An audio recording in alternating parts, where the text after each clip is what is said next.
What if we threw all our trash into a volcano to get rid of it forever?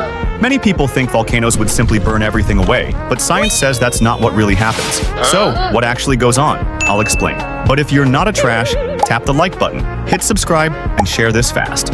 Volcanoes can reach temperatures above 1,000 degrees Celsius, hot enough to melt metal and destroy plastic.